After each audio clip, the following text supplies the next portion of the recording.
என்னதான் இந்த ஒரு டீமுக்கு லக் இல்லைன்றாலும், இந்த டீமை பார்த்து பயப்படாத டீமே கிடையாது. ஏன்னா, அந்த அளவுக்கு இவங்களோட பிளேயிங் ஸ்குவாட் வந்து ரொம்ப பலமாகவும் இருக்கும். எப்பயுமே ரொம்ப ஸ்ட்ராங்காகவும், ரொம்ப ஒரு உறுதியான டீமாகவும் இந்த ஒரு டீம் இருப்பாங்க. இவங்க தான் சவுத் ஆஃப்ரிக்கா டீம். அவங்களோட பிளேயிங் ஸ்குவாடை பற்றி தான் நம்ம இந்த வீடியோவில் வந்து பார்க்க போகிறோம். மறக்காமல் நம்ம சேனலுக்கு சப்ஸ்கிரைப் மட்டும் பண்ணிக்கோங்க.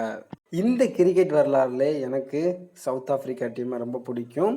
அவங்களோட 11 செட்டப்பு, அவங்களோட பிளேயிங்லாம் பார்க்கும்போது ரொம்ப வேறு லெவல்லையும் ரொம்ப டிஃப்ரெண்ட்டாகவும் இருக்கும். ரொம்ப அற்புதமாக விளையாடுவாங்க. அவங்களோட பிளேயிங் ஸ்குவாட் இந்த T20 வேர்ல்டு கப்புக்கான பிளேயிங் ஸ்குவாடை வந்து விட்டுருக்காங்க. அவங்க இதில் வந்து பார்த்தோம்னா ஃபர்ஸ்ட் ஆஃப் ஆல் கேப்டன் யார் அப்படின்னு பார்த்தோம்னா ஐடன் மார்க்ரம் வந்து கேப்டன். அவரோட தலைமையில் இந்த ஒரு ஸ்குவாட் வந்து வெளியிட்டிருக்காங்க. அந்த சவுத் ஆஃப்ரிக்காவோட கிரிக்கெட் வாரியம். அந்த லிஸ்ட்டில் எடுத்துக்கிட்டோம்னா ஹென்ரிக்ஸ் அவர் இருக்கார் ஃபஸ்ட்டு. அதுக்கப்புறம் ஐடன் மார்க்ரம் கேப்டனாக இருக்கார். ஸ்டெப்ஸ் இப்போ டெல்லி டீம் விளையாடுறாருல அவர் இருக்கார். அதுக்கப்புறம் ரிக்கல்டன் விக்கெட் கீப்பராக இருக்கார். குவிண்டன் டீகாக் இருக்கார். ஹென்ரி கிளாசன் இருக்கார். அவரை பற்றி இப்போ எல்லாத்துக்குமே தெரியும். அப்புறம் டேவிட் மில்லர் அவரும் இருக்கார்.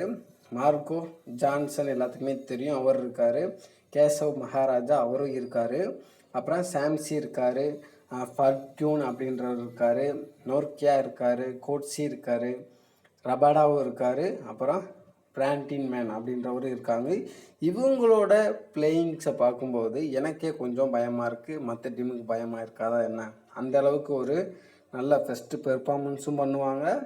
ஏன்னா லக்கு இல்லைன்னு தான் நான் நினைக்கிறேன். லக்கா அல்லது அவங்களோட பேட் லக்கா அப்படின்றது தான் இங்கே பெரிய விஷயமாகவே இருக்குது. இந்த வீடியோ பிடிச்சிருந்தா லைக் பண்ணுங்கள், ஷேர் பண்ணுங்கள், கமெண்ட் பண்ணுங்கள். முடிஞ்சால் சப்ஸ்கிரைப் மட்டும் பண்ணிக்கோங்க.